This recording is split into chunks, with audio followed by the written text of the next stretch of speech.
प्रौढ प्रताप पुरंदर क्षत्रिय कुलावतंस सिंहासनाधीश्वर राजाधिराज छत्रपती शिवाजी महाराज की जय भवानी।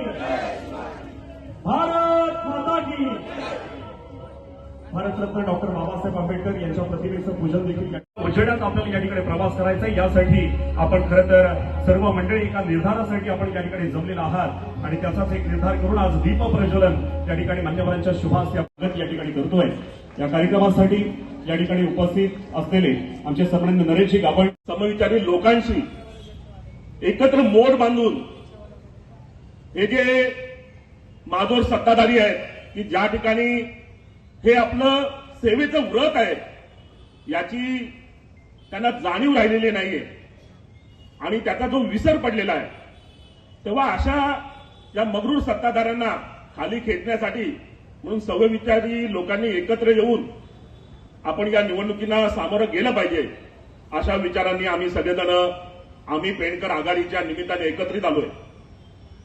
मित्रांनो, डॉक्टर बाबासाहेब आंबेडकरांनी या देशाला जी कॉन्स्टिट्यूशन दिली त्याच्या अंतर्गत वेस्टमिन्स्टर पार्लमेंटरी सिस्टीम की ज्याच्या अंतर्गत या देशाची ध्येय धोरणं, या देशातील कायदे व नियम हे प्रस्थापित करण्यासाठी व हे नियमित करण्यासाठी संसदेची स्थापना केली आणि त्यासोबतच राज्य पातळीवर विधिमंडळांची स्थापना केली। परंतु खऱ्या अर्थाने लोकशाही जर जी लोकशाहीची मूळ व्याख्या आहे, लोकांनी लोकांसाठी चालविलेले लोकांचे राज्य, ही जर आपल्याला खऱ्या अर्थाने प्रस्थापित करायची असेल तर मग स्थानिक स्वराज्य संस्थांची व्यवस्था उभारी लागावी लागेल आणि मग जो ट्रिकल डाऊन इफेक्ट आहे की त्या माध्यमातून सर्वसामान्य लोकांच्या जिव्हाळ्याचे प्रश्न, सर्वसामान्यांच्या दैनंदिन जीवनाचे प्रश्न, त्यांना भेडसावणाऱ्या समस्या या जर सोडवायच्या असतील तर मग स्थानिक स्वराज्य संस्था आपल्याला बळकटी करावे लागतील आणि त्या अंतर्गतच ज्या ठिकाणी नगर व्यवस्था आहे त्या ठिकाणी नगरपालिकांची स्थापना करण्यात आली। मित्रांनो, नगरसेवक पद हे एक सेवेचं पद आहे किंवा ज्याला खरोखर लोकांच्या प्रती तळमळ आहे, ज्यांना समाजसेवा करायची आहे, ज्यांना लोकांच्या समस्या सोडविताना आत्मसमाधान मिळतो, अशा लोकांनी नगरसेवक व्हावं अशी अपेक्षा होती। आणि म्हणूनच मित्रांनो, जरा आपण या स्टेजकडे जर बघितलं, आम्ही पेंडकर या आघाडीमार्फत जे चेहरे दिले त्यांच्या जरा चेहऱ्यांकडे बघा। हे दिवस रात्र तुम्हा आम्हासाठी, आपल्या समस्या सोडवण्यासाठी, तुम्हाला नागरी मूलभूत सुविधा पुरवण्यासाठी धावणारी ही सगळी मंडळी आहे। तेव्हा सगळ्यांनी सर्वप्रथम यांच्यासाठी एक जोरदार टाळ्या। एकही आमचा उमेदवार तुम्हाला कोण ठेकेदार दिसणार नाही किंवा कोणी खुर्चीसाठी भांडणारा, त्या सत्तेच्या खुर्च्या राबवणारा असा एकही आमचा उमेदवार तुम्हाला दिसणार नाही। मग कोणी आपल्या वार्डातील गटाराची समस्या असेल, पाण्याची समस्या असेल, सर्वसामान्यांना कुठे आरोग्याची व्यवस्था करायची असेल, कोणाला कुठे ऍडमिशन करून द्यायचं असेल, कोणाचं लाईट बिलची व्यवस्था करायची असेल, लाईट बिलला कुठे प्रॉब्लेम झाला असेल, अशासाठी धावणारी सगळी मंडळी आहेत। आणि मित्रांनो, म्हणूनच सर्वप्रथम माझी तुम्हा सगळ्या मंडळींना विनंती आहे की यावेळीच ही निवडणूक अत्यंत महत्वाची आणि ऐतिहासिकदृष्ट्या अधोरेखित होणारी अशी निवडणूक असणार आहे। आपल्या सगळ्यांच्या मनामध्ये खदगद आहे, आपल्या सगळ्यांच्या मनामध्ये चीड आहे की आपण ज्यांना सत्तेवर बसवलं त्यांनी फक्त आणि फक्त ही प्रायव्हेट लिमिटेड कंपनी आपल्या कुटुंबाची खाजगी मालमत्ता म्हणूनच या नगरपालिकेकडे बघितलं आणि म्हणूनच मग आपल्या कुटुंबातील पोराटोरांना देखील या निवडणुकींना उतरवून आपलं नशीब आजमावण्याचं त्यांनी चालू केले। आणि म्हणून मित्रांनो, मला याचा गांभीर्याने तुम्हा सगळ्यांना विचार करावासा लावायचा आहे की आपले नगरसेवक हे जबाबदारीचा आपल्यापैकी एक प्रथम नागरिक आहे। आपल्या सगळ्यांच्या समस्या घेऊन त्या नगरपालिकेमध्ये भांडणारे की ज्याला या समस्या चांगल्या कळतात, त्यांनी आयुष्यभर अनुभवातून या समस्या जाणून घेतल्या आहेत, ज्यांना या नगरपालिकातील कायदे चांगले माहिती आहेत की जेणेकरून त्या समस्या सोडवण्यासाठी तिथे त्या पटलावर आपल्या सगळ्यांच्या वतीने तिथे भांडू शकतील अशी मंडळी तिथे जाणं अपेक्षित आहे. आणि म्हणूनच माझी तुम्हाला सगळ्यांना विनंती आहे की आम्ही पेंटर या आघाडीच्या माध्यमातून आम्ही कॅप्टन देखील तसाच दिलेला आहे की त्यांनी आपली कारकीर्द जी अगदी भ्रष्टाचार मुक्त कारकीर्द म्हणून अजूनही सर्वसामान्य पेंटरांमध्ये ओळखली जाते. कोणालाही तुम्ही विचारा ते अगदी हक्काने सांगतील की तो काळ होता की या पेंटने कधी नगरपालिकेमध्ये भ्रष्टाचार बघितला नाही. आणि मग त्यांच्या कॅप्टन्सीमध्ये आम्ही सगळी टीम देखील अशाच पद्धतीने दिली आहे. आणि त्या सगळ्यांच्या प्रचारार्थ आज व्यासपीठावरील उपस्थित तुम्हा आम्हा सगळ्यांचे मार्गदर्शक शेका पक्षाचे ज्येष्ठ नेते सन्माननीय पीडी पाटील काका, या आम्ही पेंटर आघाडीचे प्रणेते व सर्वा सन्माननीय शिशिरदादा धारकर, नगराध्यक्ष पदासाठीच्या अगदी सुयोग्य अशा उमेदवार आणि जवळजवळ 100% आपण बाजी मारलेलीच आहे अशा आपल्या नगराध्यक्ष पदाच्या उमेदवार सन्माननीय प्रियाताई धारकर, व्यासपीठावरील उपस्थित सर्वच माझे सहकारी, सर्व मान्यवर मंडळी आणि मोठ्या संख्येने उपस्थित मी पेंटर मित्रांनो, गेल्या 10 वर्षामध्ये आपण या ठिकाणी जो काही नियोजनपणाचा शून्यपणा आणि एक ढिसाळपणा इथे अनुभवलाय. जर नगरपालिकेचं नगर नियोजन हे जर तुम्हाला मुळात माहिती नसेल, यांच्यासाठी नगर नियोजन किंवा नियोजनाचा आराखडा म्हणजे सर्वसामान्य गोरगरिबांच्या जमिनांवर आरक्षणे टाकणं आणि मग त्या आरक्षणे उठवण्यासाठी चिरीमिरीची अपेक्षा ठेवणं, याच्याच पलीकडे यांना आराखडा किंवा नियोजन हे माहिती नाहीये. नगर नियोजन म्हणजे ज्या सिव्हिक अम्युनिटीज असतात त्याची मॅपिंग करावी लागते, त्याचं प्रायव्हेटायझेशन करावं लागतं, त्याला प्राधान्यक्रम द्यावं लागतं. या पेण शहरामध्ये अनेक विद्वान मंडळी आहेत की ज्यांना हे नगर नियोजन खूप चांगलं कळतं, त्यांना या नगरपालिकेचे नियम चांगले कळतात, त्यांचा कुठेतरी सहभाग याच्यामध्ये असावा, नियोजनाच्या दृष्टीने त्यांचा देखील सहभाग इथे नोंदवला जावा. परंतु याचं कोणालाही काही सोय सुचत नव्हतं. आणि मग वाटेल तसा बकार विकास की जिथे फक्त आपल्या जमिनी आहेत अशा ठिकाणी रिंग रोड बनवा, मग सर्वसामान्यांच्या त्या गरजा आहेत की नाही याचीही कोणाला काही पडलेली नाही. फक्त आपल्या फायद्यासाठी विकास कामं जेवढे आणता येतील तेवढीच फक्त करायची.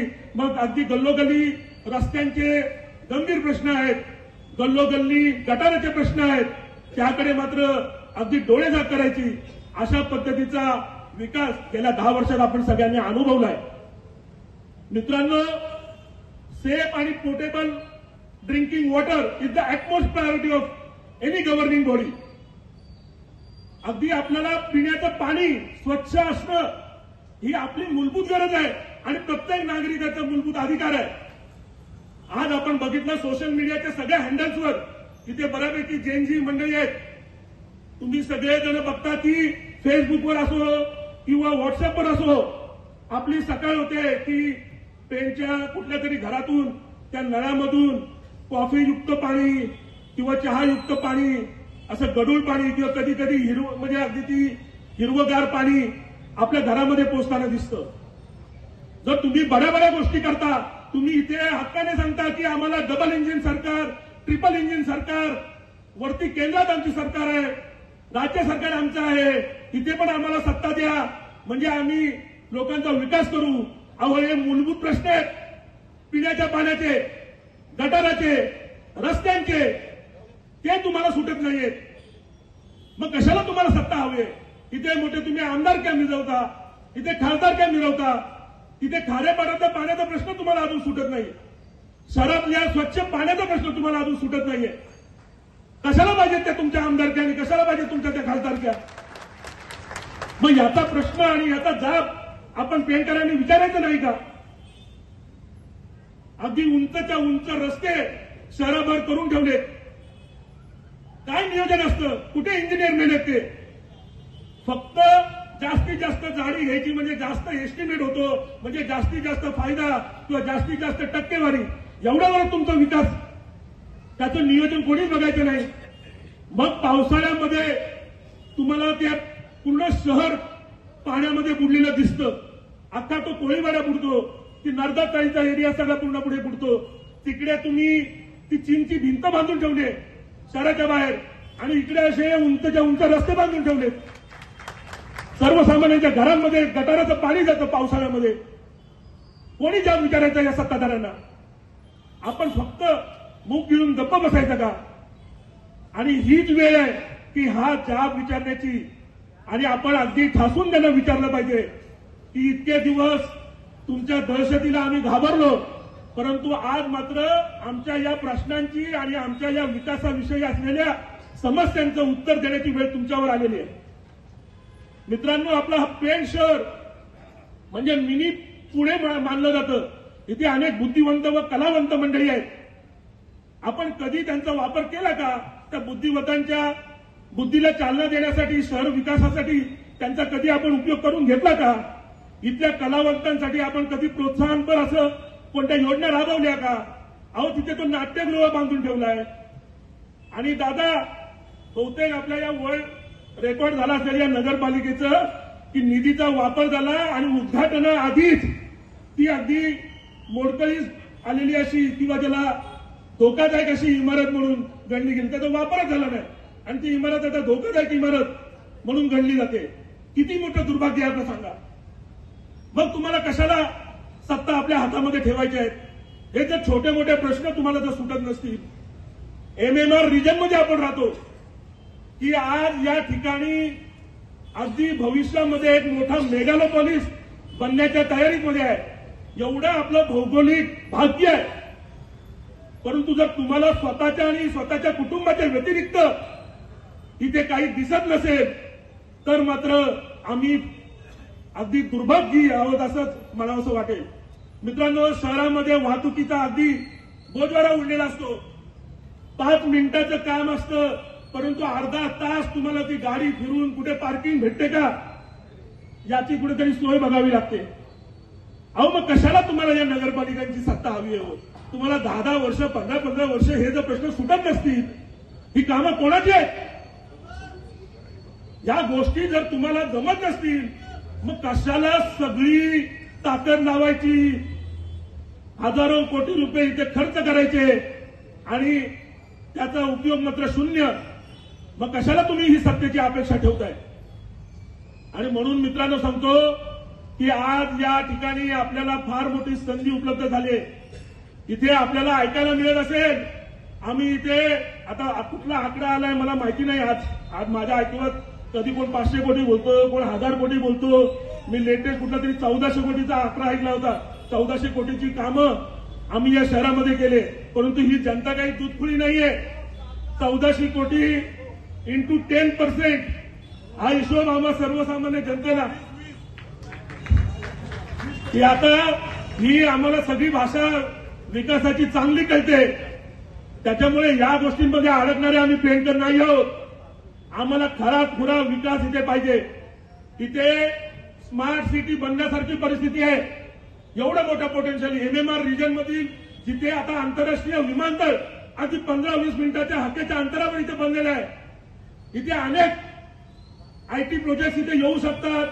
चांगले white collar blue chip jobs असे इथे उत्पन्न होऊ शकतात.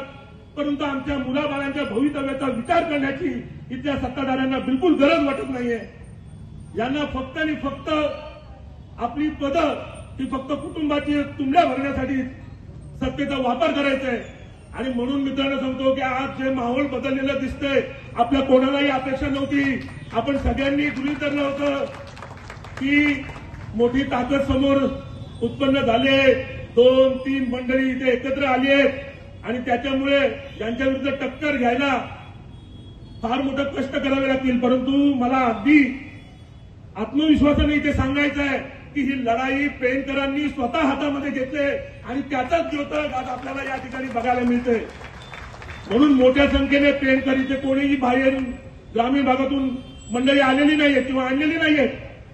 पेणकर अगदी स्वतः स्वेच्छेने इथे येऊन विचार ऐकतायत आणि आपला पाठिंबा व्यक्त करतायत. ही येत्या 3 तारखेतील आपल्या विजयाची नांदी आहे आणि तोच आत्मविश्वास मला या ठिकाणी तुम्हाला सगळ्यांना द्यायचा आहे. मित्रांनो, म्हणून शेवटचे 2 दिवस राहिले आहेत. माझी अगदी तुम्हाला सगळ्या मंडळींना हात जोडून विनंती आहे आपल्या सगळ्यांनी मनाशी पक्क ठरवलंय, आपल्याला या सगळ्या गोष्टी पटत नाहीतच. कुठल्याही माणसाला झोपेतून उठवा तरी सांगतील या पेनमध्ये काही व्यवस्था व्यवस्थित नाहीये, त्यांच्या सोबत असलेल्या माणसांना पण विचारा. परंतु सगळे बोलतात मग नाईलाज आहे, करणार काय? तर नाईलाज वगैरे असा बिलकुल नसतो. तुम्ही सगळ्यांनी जर एकत्र ताकद लावले तर या सत्ताधाऱ्यांना खाली घेतल्याशिवाय आपण गप्प बसणार नाही. आणि म्हणून तुम्हा सगळ्यांना शेवटची पुन्हा विनंती करतो, ही ऐतिहासिक लढाई आहे. एवढ्या मोठ्या ताकदीला म्हणजे स्वतःला एवढी मोठी ताकद सांगणाऱ्या मंडळींना जर आपण सर्वसामान्यांनी, कारण आम्ही पेनकर म्हणजे आम्हीच फक्त सगळे मंडळी नाही आहोत, तर यामध्ये तुम्ही सगळे मतदार देखील या लढाईमध्ये सामील आहात. म्हणून सर्वसामान्यांनी आपण सगळ्यांनी जर मिळून या सत्ताधाऱ्यांना खाली घेतलं तर हा पेनमधील एक ऐतिहासिक लढा म्हणून नोंदला जाणार आहे. आणि म्हणून पुन्हा एकदा तुम्हा सगळ्या मंडळींना हात जोडून विनंती आहे की येत्या 2 तारखेला आम्ही पेनकरच्या सर्व नगरसेवक पदाच्या उमेदवारांना व नगराध्यक्ष पदाच्या आपल्या रिया धारकर यांना भरघोस मतांनी निवडून द्या आणि या पेनच्या इतिहासामध्ये नाव नोंदण्यासाठी आपल्या प्रत्येकाचा सहभाग नोंदवा, एवढीच विनंती करतो आणि थांबतो. जय हिंद, जय महाराष्ट्र.